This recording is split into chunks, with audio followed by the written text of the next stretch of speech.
এই জন্য ফেরাউন কম অহংকার দেখায় নাই। আজকে দেখা যায় ফেরাউনের লাশটা এখনো আছে।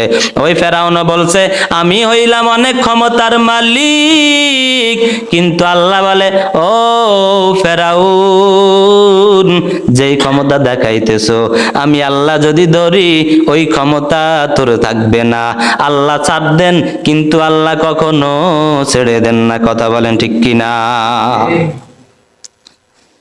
এরে আল্লাহর বান্দা, কাল কিয়ামতের ময়দানে আল্লাহ পাক বলবেন কই ক্ষমতাওয়ালারা কই? দুনিয়াতে অনেক ক্ষমতা দেখাইছো, দুনিয়াতে ক্ষমতার বলে অনেকের উপর জুলুম করছো, আজকে পারলে ক্ষমতা দেখা। থরথর থরথর করে সবাই কাঁপতে থাকবে, কেউ কথা বলার সাহস পাবে না, কারণ আল্লাহর ক্ষমতার উপর ওদিন আর কারো ক্ষমতা থাকবে না। কিন্তু এখনো আল্লাহর ক্ষমতা ছাড়া কারো ক্ষমতা টিকবে না, হয়তো দুদিন আগে, না হয় দুদিন পরে। আলহামদুলিল্লাহিল্লাযী জাআলাশ শামসা ওয়াল কমারা বিহুসবান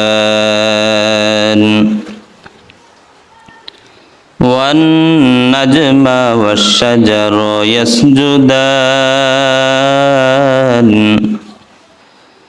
وفضل زمانا على زمان كما فضل مكانا على مكان وإنسانا على إنسان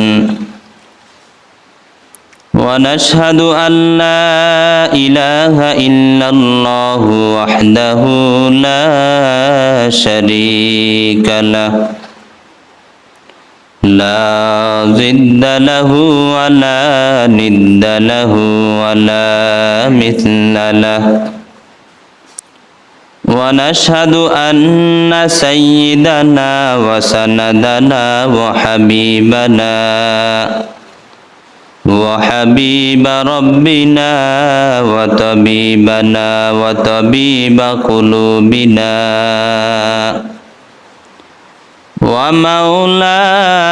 ومولانا محمدا عبده ورسوله أما بعد فأعوذ بالله من الشيطان الرجيم بسم الله الرحمن الرحيم يا أيها الذين آمنوا اتقوا الله حق تقاته ولا تموتن إلا وأنتم مسلمون قال رسول الله صلى الله عليه وسلم الظلم ظلمات يوم القيامة أو كما قال النبي عليه الصلاة والسلام صدق الله المولانا العظيم وصدق رسوله النبي الأمي الكريم ونحن على ذلك لمن الشاهدين والشاكرين والحمد لله رب العالمين। আমরা সবাই মুহাম্মদের সাথে দুরূদ ইব্রাহিম পাঠ করি।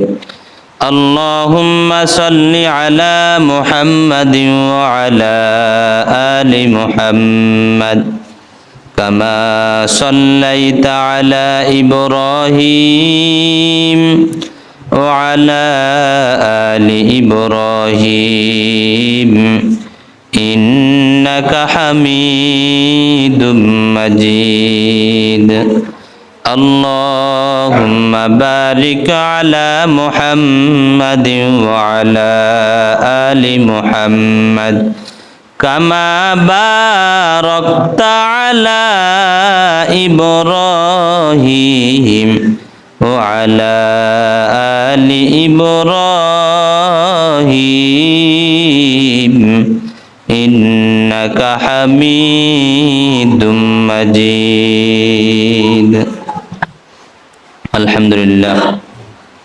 যে আল্লাহ পাক রব্বুল আলামিন আমাকে এবং আপনাদেরকে আজ পবিত্র জুমার দিন দুনিয়ার মধ্যে সব কাজকর্ম হইতে, দুনিয়ার মধ্যে সব জায়জামিলা হইতে, এক কথায় দুনিয়ার মধ্যে সব ব্যস্ততা হইতে আল্লাহর ঘর মসজিদে আসার এবং বসার তৌফিক দান করেছেন। এই জন্য আমরা সবাই অন্তর ও অন্তরস্থল থেকে কালিমাতুশ শুকর আদায় করি আলহামদুলিল্লাহ।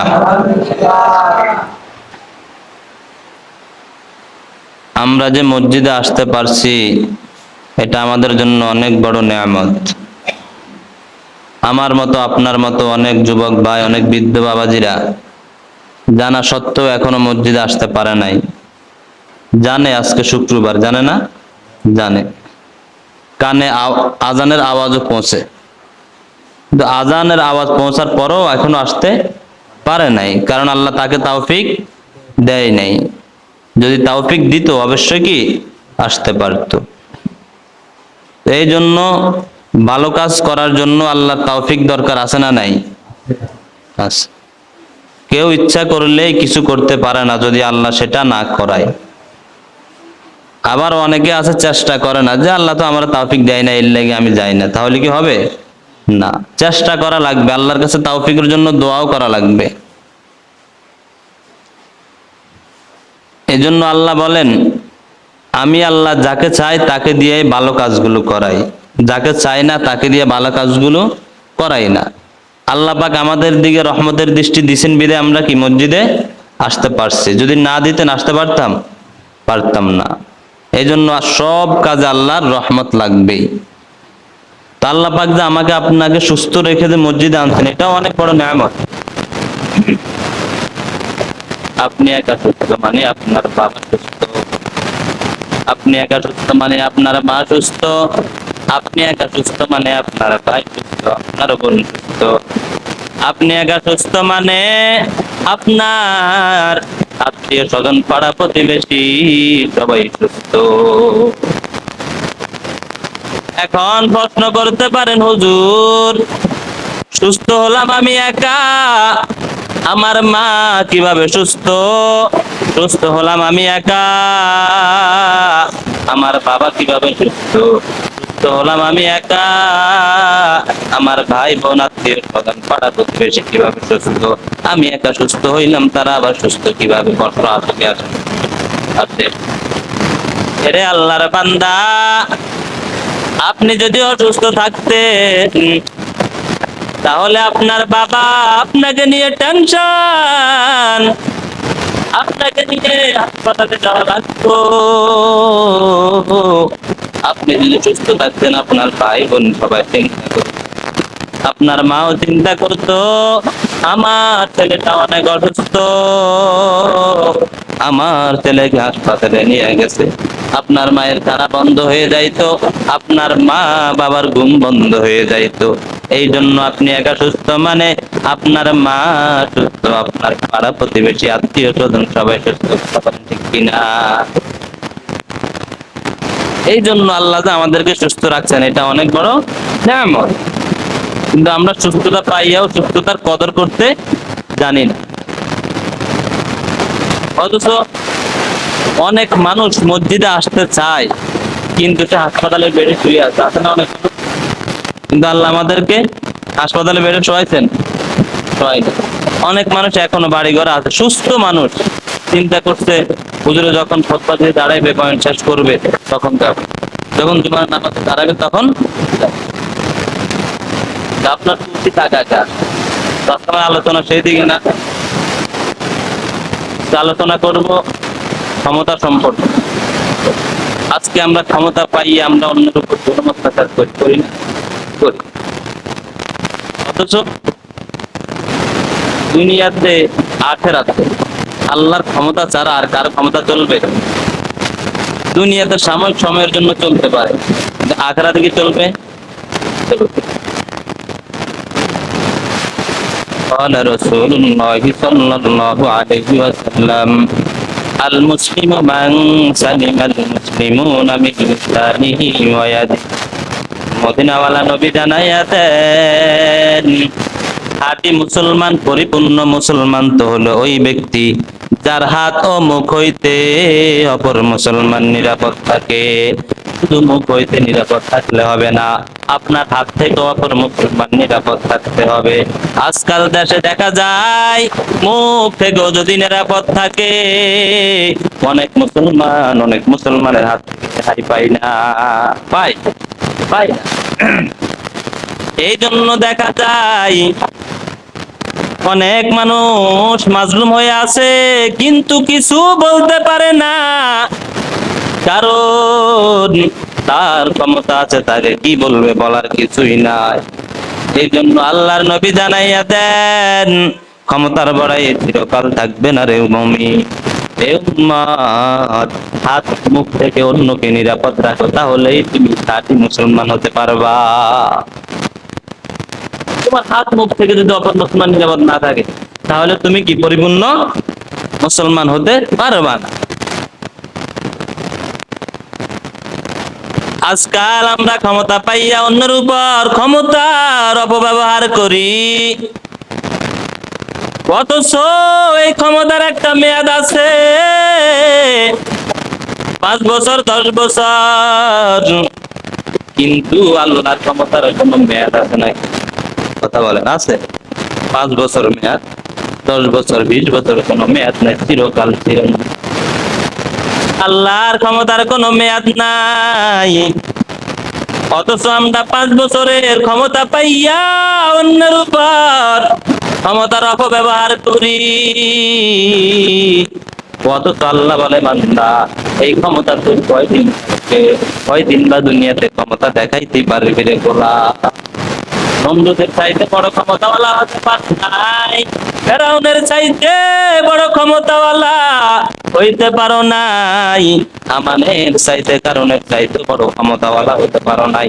তাদের এত বড় ক্ষমতা পাওয়ার পরেও তারা এই ক্ষমতা ধরে রাখতে পারছে? পারে নাই। নমরুদ কত বড় ক্ষমতাওয়ালা ছিল, আল্লাহ পাক তাকে মারতে অনেক কামান সাজানো লাগবে, অনেক কামান ফিট করা লাগবে নমরুদকে মারতে।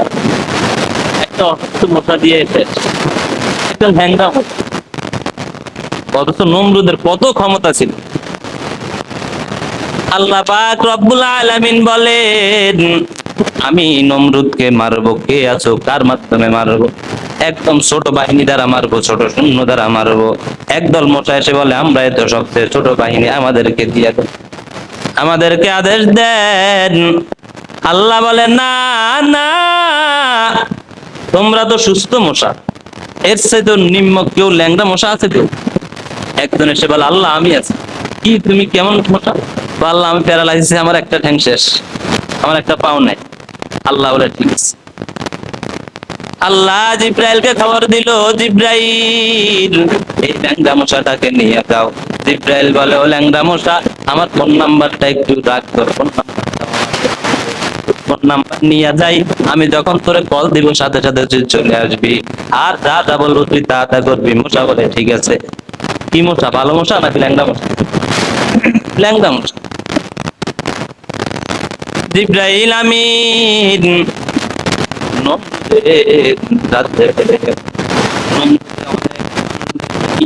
গণ্যমান্য মানুষদেরকে নিয়ে তার আসনে বসে মিটিং করতেছে।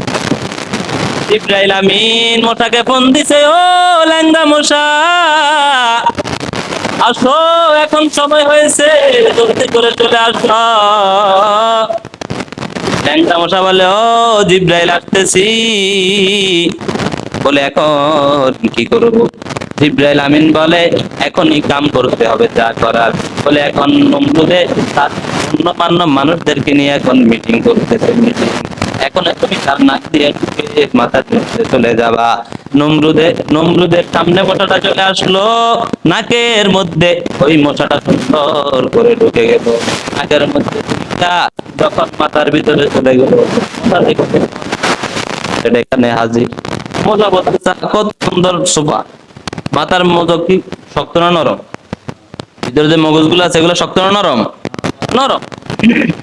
মশা বলতে এখানে তো আরাম, এখানে শান্তিতে ঘুমাম, সুন্দর বাড়ি ঘর এখানে সাজাম। জিবরাইল আমিন ডাক দিয়ে বলে মশা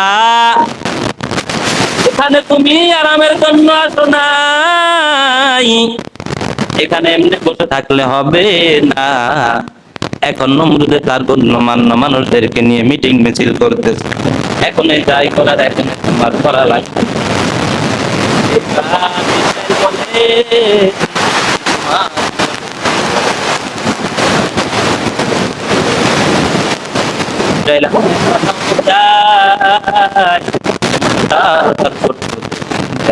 মগজের মধ্যে ঢুকিয়ে দিল।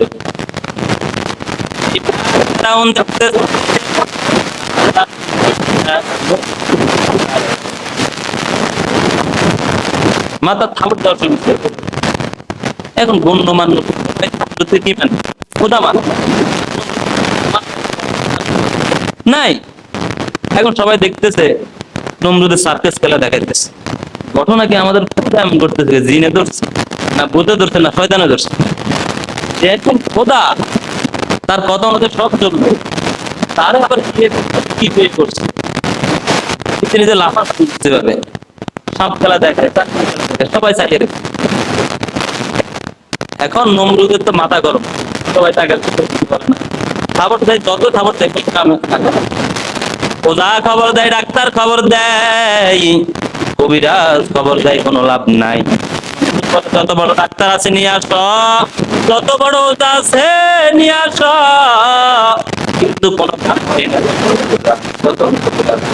দেখে দিন আস্তে আস্তে আরো বাড়তেছে, কামড় বাড়তেছে, মাথা তো সহ্য করা যায় না। নমরুদের সাথে মোলাকাত, কিসের সাথে? নমরুদ তো একটু বড়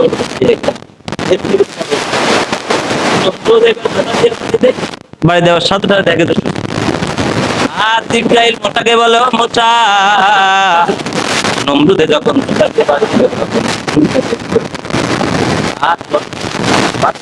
দিয়ে বাড়িতে লাঠি দিয়ে বাড়িতে তুই বন্ধ করবি না, তুই বাহির করবি। এইবার যখন জুতা দিয়ে বাড়ি দেয় মশাটা সুইটা বের করে নেই, আবার জুতার বাড়ি বন্ধ করে আবার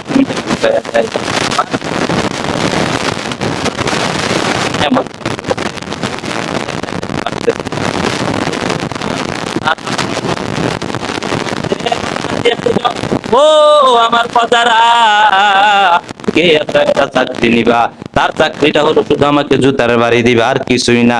দেখেন কেমন চান কোপালিলা হইলে হইতে পারে জুতার সাথে তার মোলাকাত, জুতার বাড়ি খাওয়ার জন্য আবার চাকরি, আবার একজন লোক নিয়োগ করতেছে।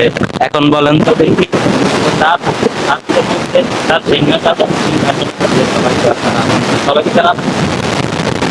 দেখবেন অনেক জায়গায় একসাথে অনেক জায়গায় বসে সরকার আসে বা একজন এমপি আছে, যে এমপি আসলো সবাই ওই এমপি দলের আসে নাকি এমপির দলের লোক আরো লোক কিন্তু আসে।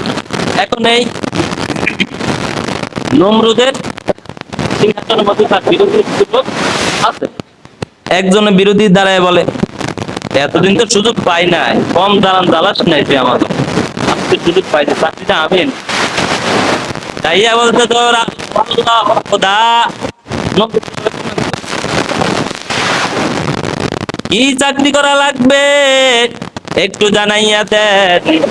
বলে তোমার চাকরি হলো কোথায় নিয়ে শুধু আমাকে, আমি যখন তোমাকে বলবো আমার মাথায় বাড়িতে তখন তখন বলবো না বাড়ি। এইবার ওই বলতেছে ঠিক আছে আমি জুতাটা নিয়ে সাথে সাথে একটা জায়গায় 3-4টা বাড়ি কারণ তার সাথে আমি আছে এই জন্য। এখন নমরুদ বলে এই বাড়ি দিতে বলছি একটা, তুই 4টা 3টে কেন বাড়ি দিলি? বলে ও নমরুদ তালে তালে দিয়া দিছি, করার কিছুই নাই। বলে আর দিবি না খবরদার, একটা সহ্য করতে পারিনি, এখন কামড় দিতেছে এই জন্য তো ঠিক করলাম। তুই যদি একটা জায়গায় 4টা দেয় তাহলে হবে কেন? এইবার আবার যখন কামড় দেয় বলে বাড়ি দে, তাড়াতাড়ি বাড়ি দে। আবার নমরুদের মাথায় বাড়ি দেয়, মশার সুইটা বের করে দেয়। এইভাবে বাড়ি দিতে আছে। কিন্তু একজন তো মানুষ, ওই তার চাকরি করতে করতে দিন নাই রাত নাই 24 ঘন্টা শুধু জুতার বাড়ি দেওয়াই লাগে। বাথরুমে যায় অর্ধেক সেরে বের হয়ে এসে বলে আবার জুতার বাড়ি দেয়, আবার বাথরুম করে। খাইতে যায় তাও জুতার বাড়ি দেয় আর খাওয়া লাগে। দেখুন কেমন চানকো পাল্লা, ক্ষমতার বড়াই চিরকাল থাকে না। এই জন্য দেখেন নমরুদে ইচ্ছাকৃতভাবে জুতার বাড়ি নিছে। আল্লাহ বলে আমি আল্লাহ ছাড়া তো আর কারো ক্ষমতা চিরকাল থাকে না। কিন্তু নমরুদ বলে না না, আমি হলাম বড় খোদা। কিন্তু আল্লাহ বলে ও নমরুদ এইবার তুই দেখ, তুই যে বড় খোদা মানুষ তোকে চিনে গেছে। কারণ মানুষ যদি না চিনতো তাহলে তোর ওই রাজ্যের মধ্যে তোর বিরোধী দল লোক আছে, কিন্তু লোক থাকা সত্ত্বেও সেই লোক দিয়ে আজকে তোকে জুতার বাড়ি তোর খাওয়া লাগতেছে। কেমন চানকো পাল্লা, জুতার বাড়ি দিলে সুস্থ না হয় অসুস্থ। এখন একজন তো আর কতক্ষণ জুতার বাড়ি দিতে পারে? এই বলতেছে আমাকে ছেড়ে দেন, বলে না আমার জুতার বাড়ি দেওয়া লাগবে। এমনি চিন্তা করতেছে আমি যদি এমনি পলাইয়ে যায় আমাকে দড়িটা আন না, আবার আমাকে মেরে ফেলবে, কি করবো? এই সিস্টেমে একটা ইটের কণা কিংবা একটা পাথর নিছে, জুতার সাথে পাথর দিয়ে বাড়ি দিয়ে শেষ, দুনিয়া থেকে বিদায়। চিন্তা করছে আমি যদি চাকরি ছেড়ে দিতে বলি তাহলে আমার জান থাকবে না, আমাকে মেরেই ফেলবে। কারণ তার প্রজার অভাব নাই, তার তো এখনো ক্ষমতা আছে, এখনো তো দুনিয়া থেকে যায় নাই। এবার কি করছে? তাকে বাড়ি দিয়ে শেষ, ফের নমরুদ শেষ। তাহলে বলেন তো দেখি ক্ষমতার বড়াই চিরকাল থাকে? থাকে না। قال النبي صلى الله عليه وسلم الظلم ظلمات يوم القيامة। মদিনাওয়ালা নবী জানায়া দেন যারা আজকাল জুলুম করতেছে এই জুলুমটা কিয়ামতের দিন ভীষণ অন্ধকার হইয়া দেখা দিবে। আজকে দেখা যায় আমি আমার চেয়ারে বসে আমি আমার নিম্নমানের যে লোকগুলো আছে তাদের উপর জুলুম করতেছি। কেউ জুলুম করতেছে কলম দিয়া, কেউ জুলুম করতেছে মুখ দিয়া, আবার কেউ জুলুম করতেছে ক্ষমতা দিয়া, আবার কেউ জুলুম করতেছে হাত দিয়া। বর্তমানে অবস্থা দেখলে বোঝা যায়। আপনারা বলতে পারেন হুজুর বর্তমান অবস্থা নিয়ে কথা বলিয়েন না, কিন্তু যদি আমি কথা না বলি কাল কিয়ামতের ময়দানে আপনারাই বলবেন হুজুর আপনি ওই সময় আমাদেরকে সতর্ক করেন নাই। কিন্তু আপনি যদি সতর্ক করতেন আজকে আমরা সতর্ক থাকতাম, আজকে আমরা ভালো থাকতাম। আপনি আমাদেরকে সতর্ক করেন নাই, আপনি আমাদের কাছে খারাপ হয়ে যাবেন বললে এই জন্য আপনি বলেন নাই। কাল কিয়ামতের ময়দানে আপনারা সবাই আমার ঘাট ধরে আপনারা আমাকে জাহান্নামে পালাইবেন, বলবেন ও হুজুর আপনি তো তখন বলেন নাই, আমাদেরকে সতর্ক করেন না। এই জন্য বলতে হইছে ক্ষমতার বড়াই কেউ দেখাবেন না। বর্তমানে যারা ক্ষমতার বড়াই দেখাইতেছে তাদের ক্ষমতা কি চিরকাল থাকবে? থাকবে? থাকবে না। কোটি টাকার মালিক দেখো অভাব হয় না দূর, গরিবে ঘুমায় আরাম করে মনটা বাহাদুর। ফেরাউনের লাশটা দেখো মিশর জাদুঘরে, খাই না মাটি পোকা মাকড় সবাই ঘৃণা করে। হৃদয় থাকিবে যার নম্রতা সদা, রহমত আসিবে সেথা প্রভুর আদা। উঁচু জমিন থেকে পানি নিচু জমিনে যায়, তেমনি খোদার রহমত আসে নম্রতার হৃদয়। ভোগ বিলাসের বাড়ি গাড়ি পরে রবে সব, থাকতে সময় স্মরণ করো আল্লাহ আমার রব, থাকতে সময় স্মরণ করো আল্লাহ আমার রব। আমাদের রবকে আরো জোরে বলেন আমাদের রবকে। মরণ থেকে যতই পালাও মরণ তোমায় লইবে গিরি, যদিও আকাশ পানে লুকাও সে তাই লাগিয়ে সিঁড়ি, নদী পথে নৌকা চালাও ওরে মাঝি ভাই, বেলা ডুবার আগে আমিও পার উঠতে চাই, ডুবে গেলে বেলা রে আর উঠে না, ভেঙ্গে গেলে মেলা রে আর জমে না। এই জন্য ফেরাউনও কম অহংকার দেখাই নাই। আজকে দেখা যায় ফেরাউনের লাশটা এখনো আছে। ওই ফেরাউনও বলছে আমি হইলাম অনেক ক্ষমতার মালিক, কিন্তু আল্লাহ বলে ও ফেরাউন, যেই ক্ষমতা দেখাইতেছো আমি আল্লাহ যদি ধরি ওই ক্ষমতা তোর থাকবে না। আল্লাহ ছাড় দেন কিন্তু আল্লাহ কখনো ছেড়ে দেন না। কথা বলেন ঠিক কিনা? এরে আল্লাহর বান্দা, কাল কিয়ামতের ময়দানে আল্লাহ পাক বলবেন কই ক্ষমতাওয়ালারা কই? দুনিয়াতে অনেক ক্ষমতা দেখাইছো, দুনিয়াতে ক্ষমতার বলে অনেকের উপর জুলুম করছো, আয় আজকে পারলে ক্ষমতা দেখা। থরথর থরথর করে সবাই কাঁপতে থাকবে, কেউ কথা বলার সাহস পাবে না। কারণ আল্লাহর ক্ষমতার উপর ওদিন আর কারো ক্ষমতা থাকবে না। কিন্তু এখনো আল্লাহর ক্ষমতা ছাড়া কারো ক্ষমতা টিকবে না, হয়তো দুদিন আগে না হয় দুদিন পরে। যা আল হাক্কু ওয়া জাহাকাল বাতিল ইন্নাল বাতিলা কানা জাহুকা। এই জন্য আমরা যে যে স্থানে আছি না কেন, আমরা কখনো কারোর উপর ক্ষমতা পাইয়ে ক্ষমতার অপব্যবহার করব না। আর যারা এগুলা করে আমরা তাদের থেকে সাবধানে থাকবো। সবাই বলেন থাকতে পারবো কি পারবো না? পারবো ইনশাআল্লাহ। আল্লাহ পাক রব্বুল আলামিন আমাকে এবং আপনাদেরকে আজকে যে আলোচনা হয়েছে এই আলোচনার উপর আমল করার তৌফিক দান করুক। সবাই বলেন আমিন। ওয়া আখিরি দাওয়ানা আনিল হামদুলিল্লাহি রাব্বিল আলামিন।